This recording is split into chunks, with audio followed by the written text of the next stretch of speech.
श्रद्धालु भक्तजनों, इस वीडियो में आप श्रवण करेंगे दासा माता की व्रत कथा। धूप की सुनहरी किरणों के साथ जब घर आंगन में श्रद्धा की सुगंध फैलती है, जब महिलाएं कलश स्थापित कर रोली चावल से पूजा की थाली सजाती है, तब स्मरण होता है माँ दासा माता का। माँ दासा माता वह करुणामयी शक्ति है जो अपने भक्तों की बिगड़ी हुई दशा को वो संवार देती है, दुख दर्द और संकटों को हर लेती है और जीवन में सुख शांति और समृद्धि का आशीर्वाद देती है। ऐसा माना जाता है कि जो भी श्रद्धा विश्वास और नियम पूर्वक दासा माता का व्रत करता है, उसके घर से दरिद्रता कलह और कष्ट दूर हो जाते हैं। माँ की कृपा से जीवन की प्रतिकूल परिस्थितियों अनुकूल बन जाती है और परिवार में सुख समृद्धि का वास होता है। तो आइए भक्तजनों, पूर्ण श्रद्धा और भक्ति भाव से साथ हम सुनते हैं माँ दासा माता की पावन व्रत कथा, जो हमें सिखाती है विश्वास, धैर्य और सच्ची भक्ति का महत्व। आप श्रवण करेंगे दासा माता की तीसरा कथा। एक सास बहू थी। एक दिन सुबह सुबह सास ने बहू से कहा कि जाओ आग लाकर भोजन बनाओ, बड़ी भूख लगी है। बहू हाथ में कंडी लेकर आग लेने गांव में गई। उस दिन भर गांव में दासा माता की पूजा थी, इसलिए उस दिन किसी के यहाँ से भी उसे आग नहीं मिली। वह खाली हाथ लौट कर आ गई। साया होने पर वो पड़ोसिन के पास जाकर बोली कि मेरी सास तो दासा माता का डोरा नहीं लेती, परंतु अब की बार मैं डोरा लेना चाहती हूँ, मुझे पूजन की विधि भी बता देना। दोबारा जब डोरा लेने का समय आया तो बहू ने सास को बिना बताए दासा माता का डोरा ले लिया। 9 दिन वह किसी ना किसी बहाने पड़ोसिन के घर जाकर वो कथा सुनती रही। 10वें दिन उसे चिंता सताने लगी कि अब मैं पूजा कैसे करूँगी। वो मन ही मन दासा माता का वो ध्यान धर कर वो सोचने लगी कि आज सास कहीं बाहर चली जाए तो मैं शांति पूर्वक पूजा कर लूं। दासा माता की कृपा से सास बहू से बोली, मैं आज खेती जा रही हूँ, यदि मुझे आने में देर हो जाए तो तुम मेरे लिए खेत पर खाना ले आना। बहू के मन की मुराद पूरी हो गई।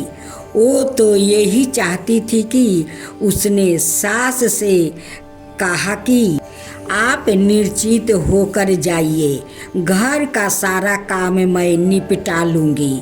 सास के जाते ही बहू ने स्नान कर दासा माता की पूजा की। इसके बाद वो पूजा की सामग्री मिट्टी के गोले में रख कर उसे सिलने के लिए वो ले जाने लगी कि उसकी सास खेतों से वापस आ गई। सास को देखकर बहू ने जल्दी से उस गोले के मटकी में छिपा दिया। उसने सोचा कि उचित समय पर गोले को दही से निकाल कर विसर्जन कर आएगी। सास ने आते ही बहू से कहा, तुम मुझे खाना देने क्यों नहीं आई? अब तक क्या कर रही थी? बहू ने कहा कि आज मैंने सर के बाल धोए थे, उसके सूखने में देर हो गई थी। इस कारण भोजन बनाने में देर हो गई। मैं थाली लगाती हूँ, आप गुस्सा त्याग कर भोजन कीजिए।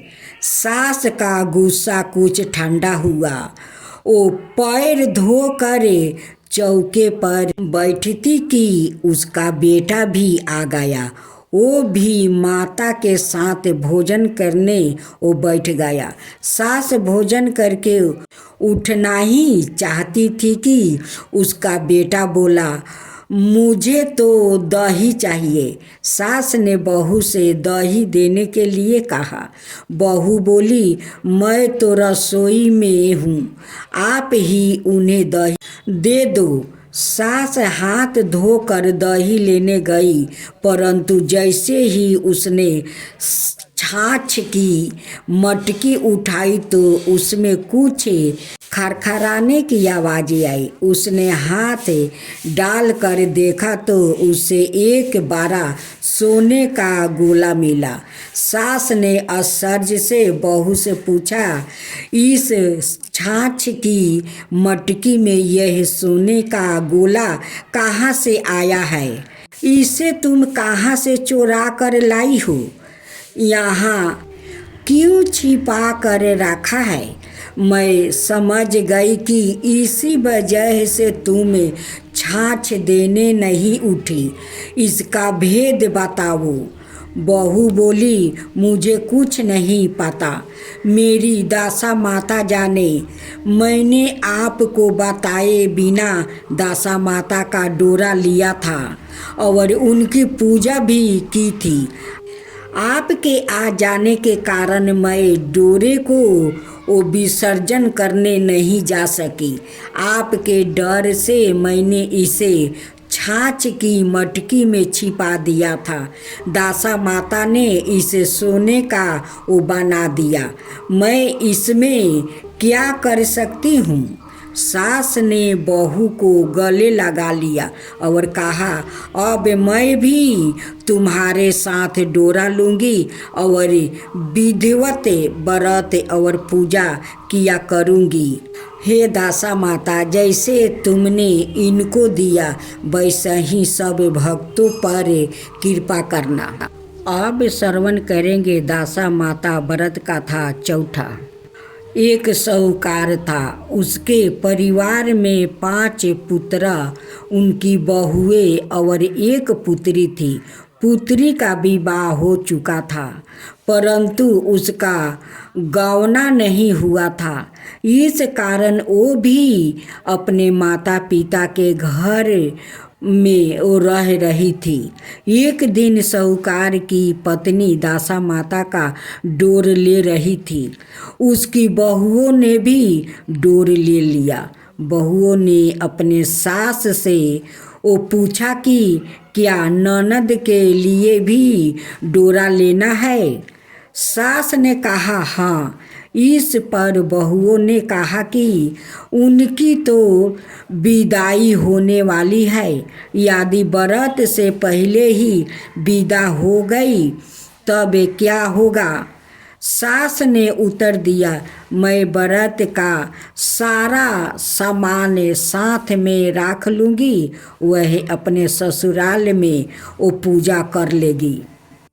ऐसा ही हुआ। उसके ससुराल ले जाने उसका पति आ गया। माँ ने बेटी को विधि पूर्वक विदा किया और उसकी पालकी में पूजा का सब सामान रखवा दिया। लड़की जब अपने ससुराल पहुंची तो उसे घर के आंगन में गलीचा बिछा कर बैठाया गया।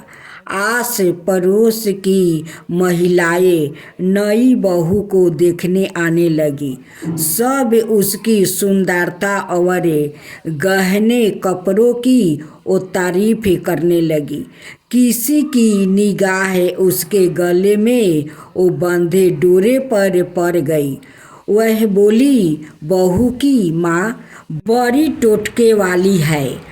सबकी निगाह उसकी बात सुनकर गले के डोर पर पड़ी। सभी स्त्रियां डोरे के बारे में अपनी अपनी राय प्रकट करने लगी।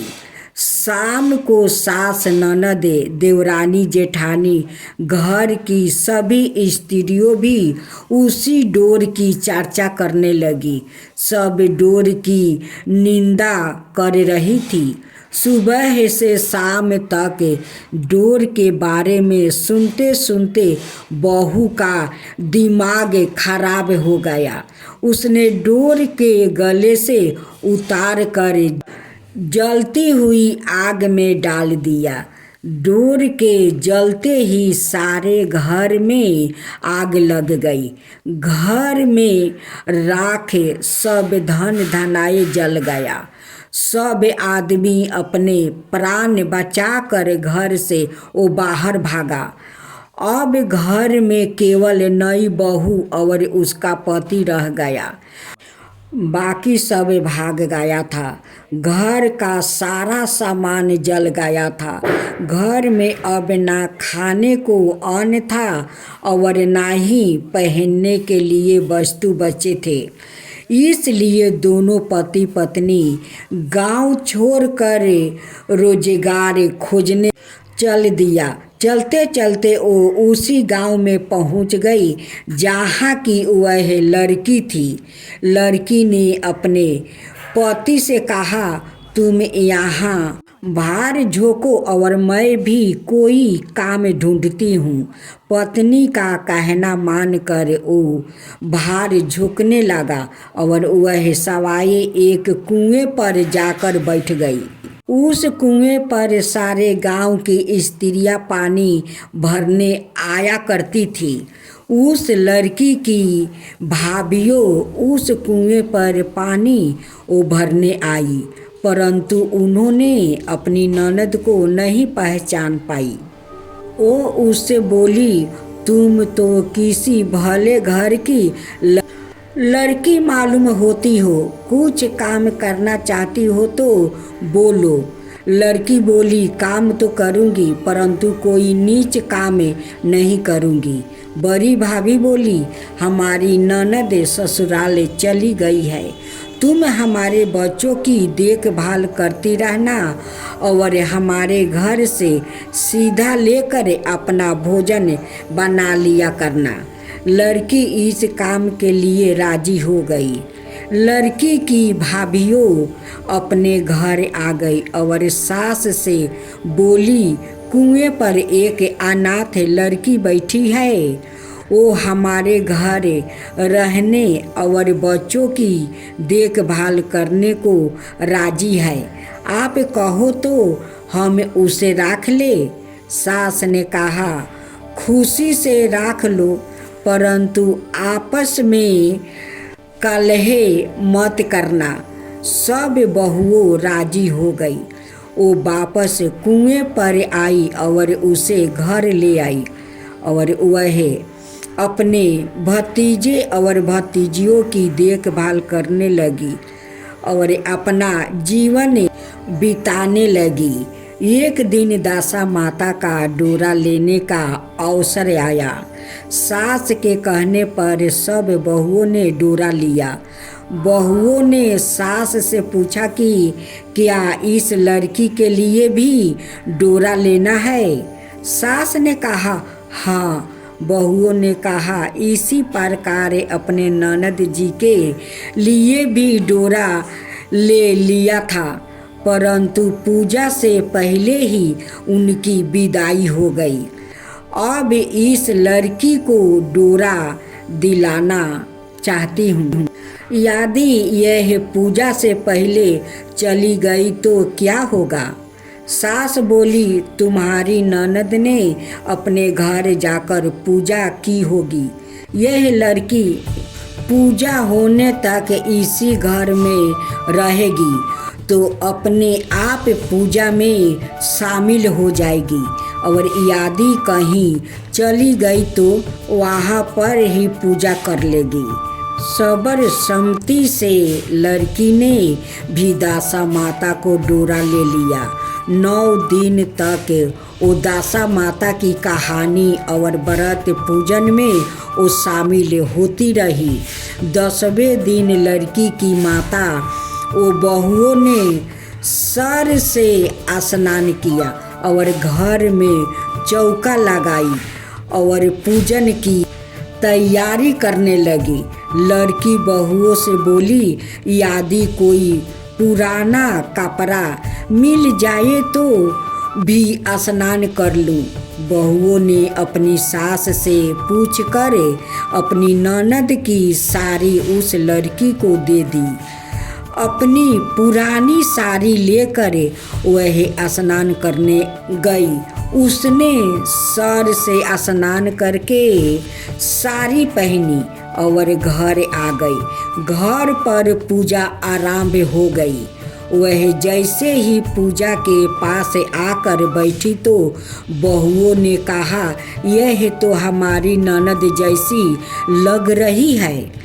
इस पर सास ने नाराज होकर कहा, तुम्हारे मन में जो आता है बोलती रहती हो। पूजा के समय भी चुपचाप नहीं बैठा जाता है। चुप रहो, मुझे कथा कह देने दो। तुम्हारी बातों से कथा में विघ्न पड़ता है। बहुओं चुप हो गई। घर की सब स्त्रियों ने पारण किया, लड़की ने भी पारण किया। इसके बाद स्त्रियों एक दूसरे का सर गूंथने लगी। एक दिन लड़की का सर गूंथना शुरू किया। वह बोली कि जैसी गूंथी सिर में वैसी गूंथना हमारी ननद के सिर में। सास नाराज होकर बोली, तुम मेरी बेटी की तुलना इससे क्यों कर रही हो? सास ने बहू को तो डांट दिया, परंतु उसकी बात मन में बैठ गई। उसने लड़की से कहा, आज रात मेरे पास सोना। रात तो जब बहुओं सो गई तो उसने लड़की से पूछा, तुम्हारे परिवार में कभी कोई था? उसने जवाब दिया, मेरे 5 भाई और भाभियों थी, तुम जैसे माता पिता थे। उसने फिर पूछा, क्या हुआ? लड़की बोली, पीहर में मैंने दासा माता का डोरा लिया था।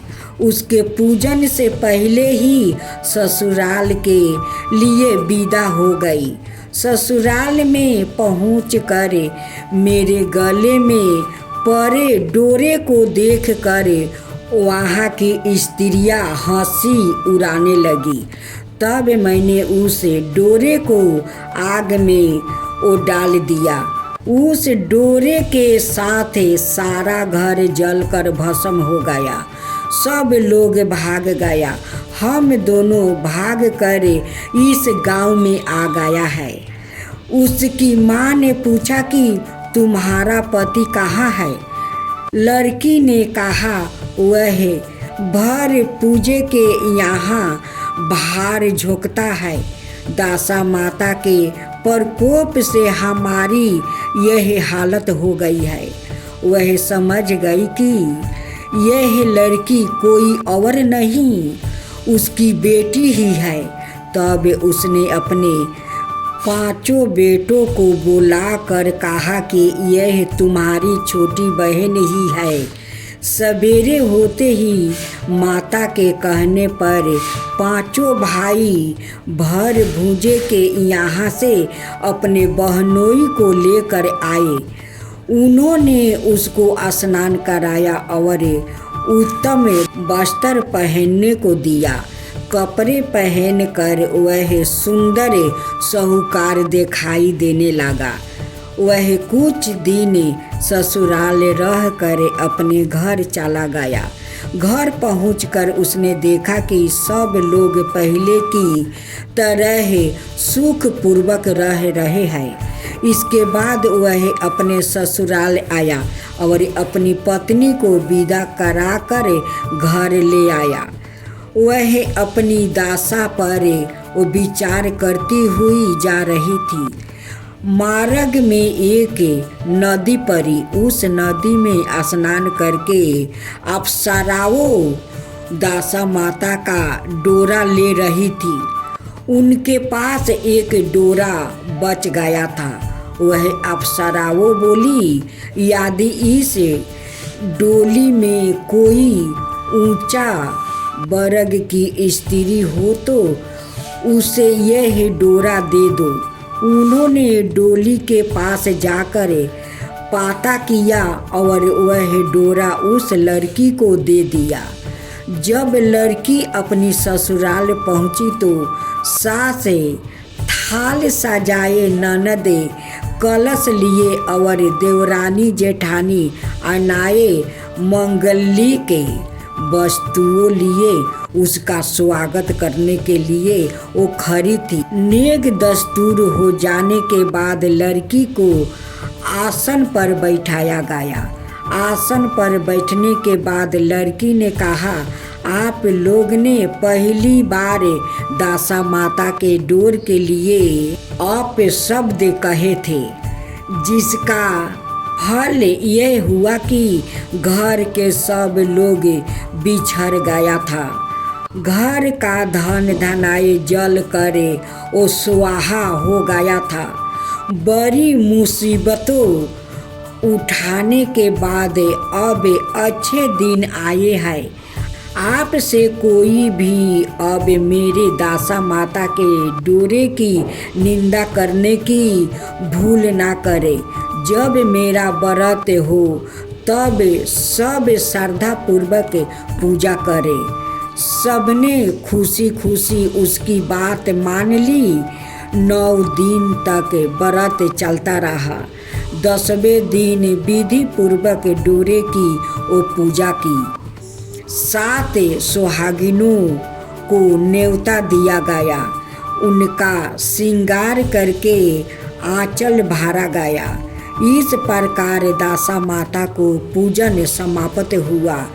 जिस प्रकार दासा माता ने उस लड़की की दिन फेरी, वैसे ही वह सब पर दया करे।